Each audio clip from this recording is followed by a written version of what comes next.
So a few weeks ago, I did a video on the deleted scenes of the first A Nightmare on Elm Street from 1984.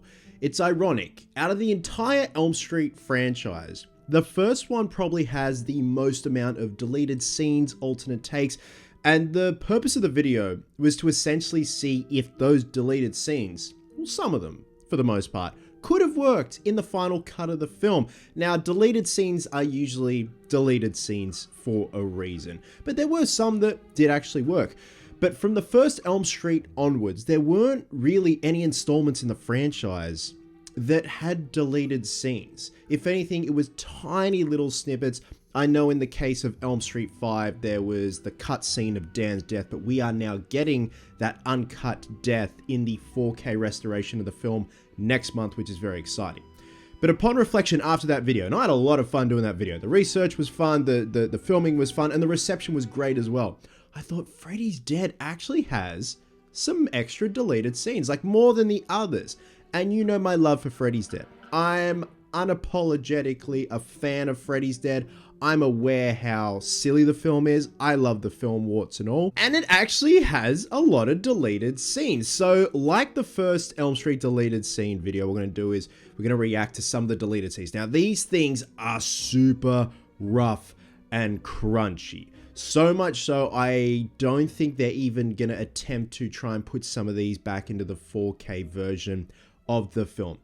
I do think there is one exception with one clip that showcases Lisa Zane, aka Maggie, and essentially when she tells the audience to put the 3D glasses on. Now, I don't remember off the top of my head. Christian over at Planet CHH a couple of weeks ago did 2 banger videos that featured an anonymous Warner Brothers employee who actually worked on the 4K box set that's coming out next month, and he was dishing out all the goss. It was great. But I can't remember if he said that particular sequence is going to go back into the 4K version of Freddy's Dead, let alone the 3D 4K version of Freddy's Dead. So I've got several clips here and then one final deleted scene that isn't a deleted scene. They didn't even roll film on it, but they actually made an effect for it. So once again, we're going to go through each clip and see if it would have worked in the final film. Look, Freddy's Dead on a whole. Look, you can't polish a turd, but you can have fun with said polished turd, okay? I told you these were super crunchy, so I do apologize. This is like the best quality I can get. So this is our introduction to Maggie, played by Lisa Zane, which also features one of the longest establishing shots I have ever seen. And thank fuck this one was deleted. Well, the first part anyway, but let's check it out.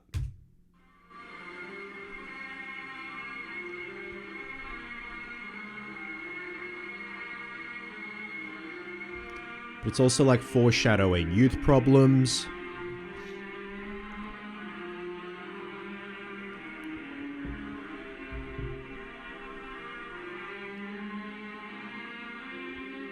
I don't actually know what temp track this is.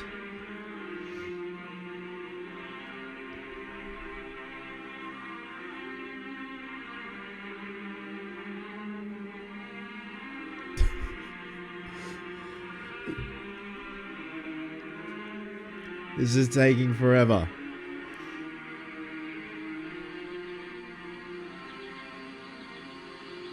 Okay, so there's Maggie.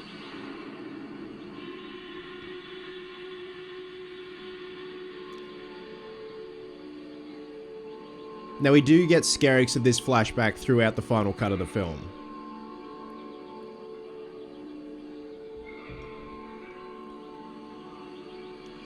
And there's Fred.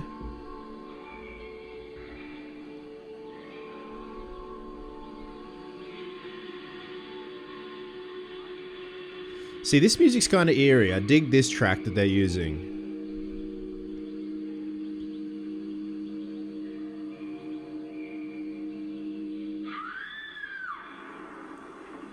Maggie, open the door. It's your mom. Maggie? So this is more of a padded out scene with Maggie's mum. And it's her birthday. Happy birthday, sweetie. It's Aiden. You know, if you would call me once in a while and let me know that you were alive, I wouldn't have to surprise you at 8 o'clock in the morning. Don't have to surprise me, Mother. I turned 28 today, not 12. She's 28. Fuck. Surprises. You had that dream again last night, didn't you? You only looked this tired when you had that damn dream. It's not true. I always look this tired. Well, I just wish it would go away. 12 years of therapy hasn't helped. I can't talk now, Mother. I gotta be at the shelter by 9. The shelter? Maggie, I don't understand. So we see next to nothing of Maggie's mum in the final cut of the film. It's when she's going through the adoption papers towards the end of the film to try and figure out what the fuck is going on, where she really comes from. We have no real mention of Maggie's father in the film. This is just like the most overblown introduction ever. The fact that it's her birthday, I don't know why plant that seed as well. So this one, it's a nay. And yes, I'm utilizing the yay and nay in this video. Fight me. Like I said, I did like the temp track that they were using for the flashback sequence for when Maggie was having that dream when she was back in the backyard with her mum and dad. That was kind of cool. So this is a bit more of a padded out introduction to Tracy, and she's sparring with Doc, and there's a bit of an exchange going on here. Come on! Come at me, I can break you! It's not about anger, Tracy. You can work your way through that. What, you afraid I'll kick your butt? No, I'm afraid to kick your own butt. You can control your emotions. You can navigate your way through your dreams. Why in places that hurt so they don't hurt anymore? I've heard it a million times! Can you do it? By looking for the doors to dreams like I taught you. Get better at it! Your body's getting better, but your mind needs work. You can move through other people's dreams like I taught you. Pay any attention. You're right. As long as you have that attitude, you're going to be stuck in the same cycle that brings you back here. Stuck where you are. Right now. So I actually don't mind that clip. I don't mind that introduction. I don't mind that little bit of meat on the bone and padding because it sets Doc up more. Can I just say, Yaphet Kotto really elevates this film. Like he's just great in everything. But I definitely think it adds more to the reason why Doc wants to help these kids and his involvement with dreams and dream psychosis and him being able to control his dreams. Like what he says, I can control my dreams. I'm not afraid of this thing that you saw. And he figures out that, Freddy didn't just kill Carlos and the others. He erased them. He's seemingly more educated than all the kids. And I kind of like that. He's like that helper. He's kind of, I guess you could say he's like the Yoda of the Elm Street franchise. Fucking with the lines between dreams and reality, he is. That was probably the stupidest analogy ever. But I actually don't mind this clip. So I'm going to give it a yay. Now, this is an extended dream sequence from John Doe when he is dreaming in the shelter. He goes walkabout and then he walks into a padded room and then sees himself. Free me, you idiot. I'm your fucking memory. This is that extended a bit more with an appearance from Freddy.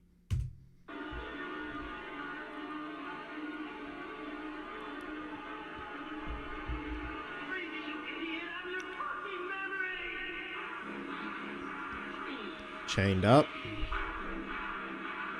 Kinky.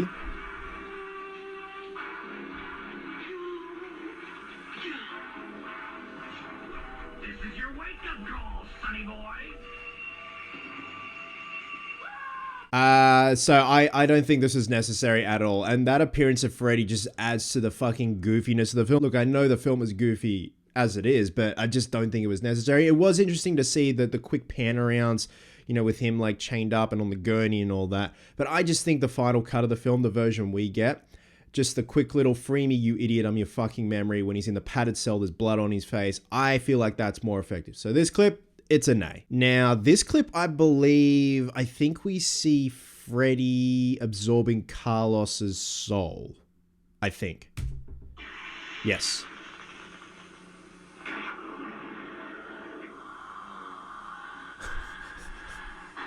Carlos?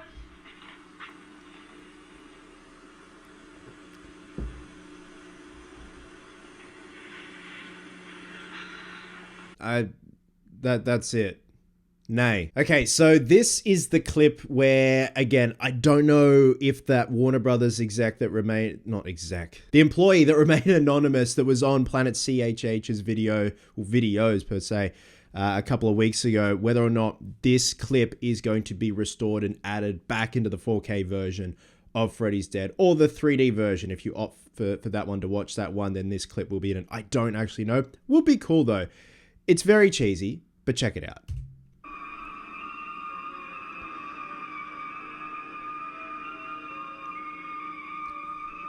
Sorry to pause, but I also love the fact that one of the temp tracks is Charles Bernstein's original Elm Street score. It just gives me the warm fuzzies and makes me think of a better time in the Elm Street franchise.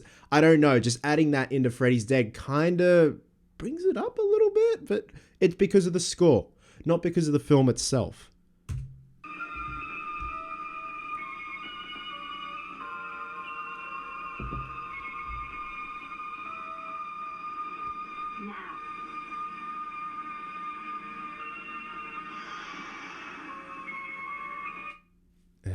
Now. So look, I'm fully aware that Freddy breaks the fourth wall in this film, and Maggie just did the same. So it doesn't really matter at this point, but you don't need to treat your audience as idiots. When she puts the glasses on, you'd assume that that's when the audience would put their glasses on. Though I have heard anecdotes from people that saw the film back in 91 that people were uncertain when to put the glasses on, and some people didn't even put them on at all, and they were very confused what was going on up on screen. Why is the film blurry? If this is put back into the 4K restoration or the 3D version, fine, I'm all for it. It's kind of cool though. Like, it'd be cool to see it restored. How the hell they're going to do that, I don't know, because again, these clips are super crunchy and super low res. So actually for the 3D version, if it is back in, I give it a yay. Okay, we've got a couple more clips to go. Now, these promo photos right here, these were actually filmed. So this is when Maggie jumps into Freddy's head and we kind of get that Mr. Toad's Wild Ride adventure through Freddy's brain, and all the doors are shutting and stuff like that, and the dream demons appear. We also see a glimpse of Freddy with his hands on his head, and he yells, "Get out of my head." So again, this wasn't in the film. Promo photos were snapped and posted online, but here is a behind the scenes clip of them actually filming that sequence that never made it to the final theatrical cut. I don't consider that I've done 6 horror movies. I consider I've done 1 role, you know, Freddy Krueger. And it's a chance every once in a while to get it just the way I want it, to dance it a little bit, or to really let go and lose my control a little bit, or to really put in an extra little push. And it's kind of fun because with Freddy, I can do a little bit of that. I change the voice, I change the way I move.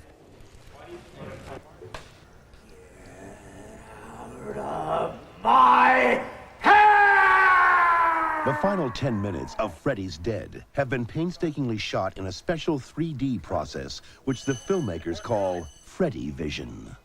Would it have been cool to see? Maybe. From what I can see of how they're filming it, they're going really close up to Robert's face, like a real extreme close up. Extreme close up! Whoa! And then from that, I'm assuming they'd go into his head, but like, you know, we have that other shot of Freddy's head sort of breaking apart, going into his head. Again, it's good old early 90s cheese. It would have been interesting to see how it looks. I give it a yay. Now, this is during the final fight between Maggie and Freddy, and this is just an extra bit of dialogue and an alternate ending, like a very alternate ending, like right before the credits roll. Go ahead. Put it on. It's in your blood.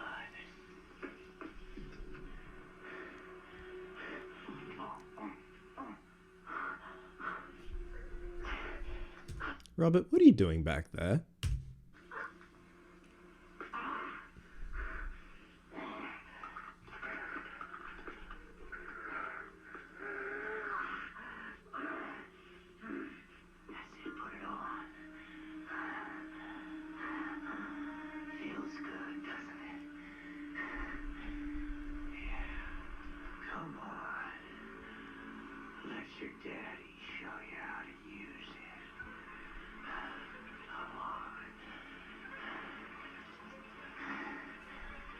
Why does she put it behind her back?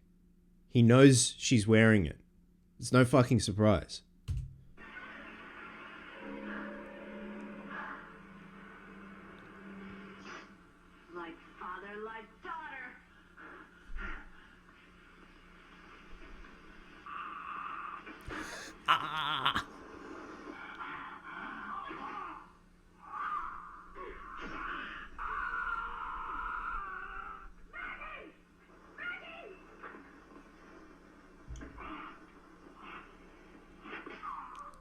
Happy Father's Day.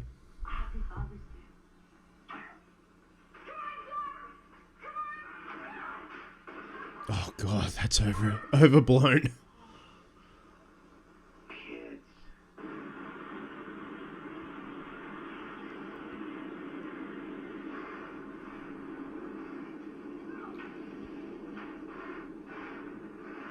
Dream Demon's fucking off.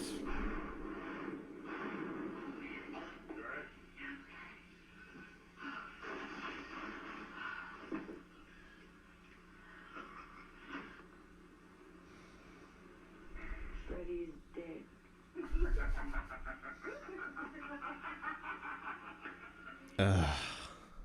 Woo! No, this...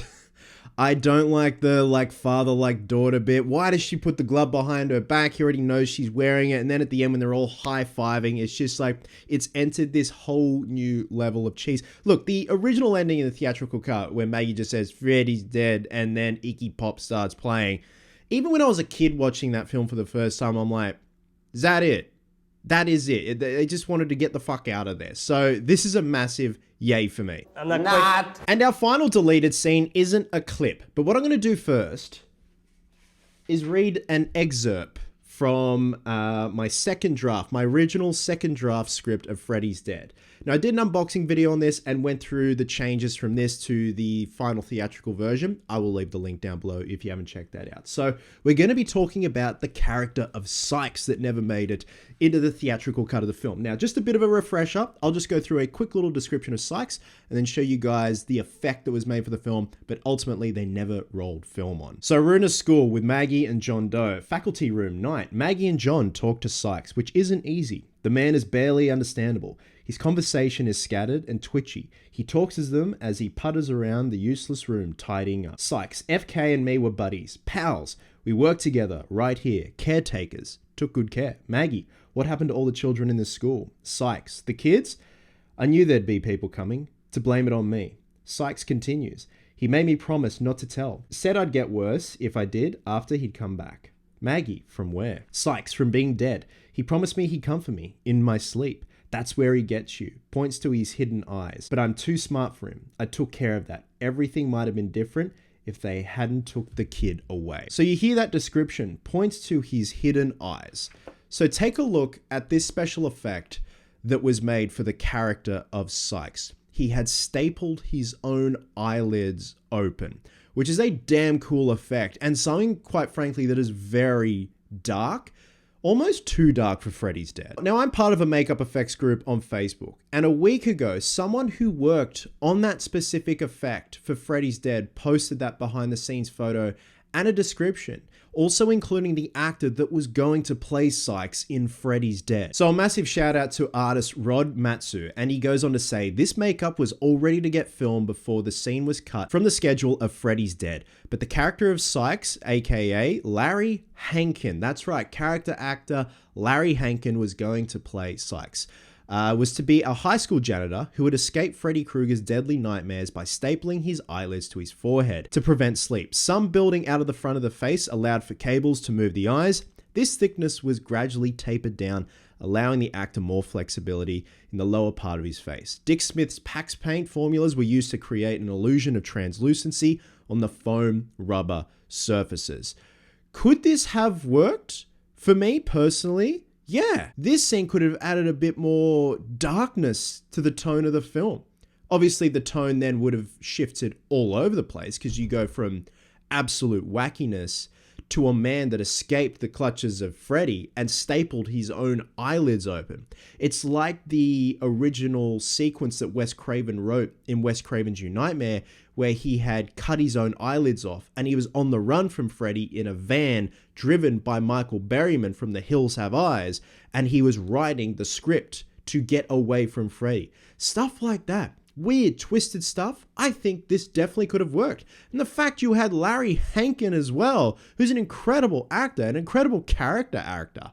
This could have been cool. The dude knows how to do quirky. And I think this character could have been quite interesting in an otherwise very goofy film. And there you go, guys. Those were some of the deleted scenes from Freddy's Dead: The Final Nightmare. For the most part, they do not belong in the film. Now, there is a work print, a very rough work print of the film. My good buddy Tony over at Hack the Movies did a video a few years ago covering that work print. I will leave the link down below to that video because it's actually pretty interesting. Again, like there's a lot of temp track stuff in there, much like these clips that we saw today. But go check it out because there's some stuff in there that I did not cover in this video that you should definitely check out. Love you guts, and I'll catch you in the next one.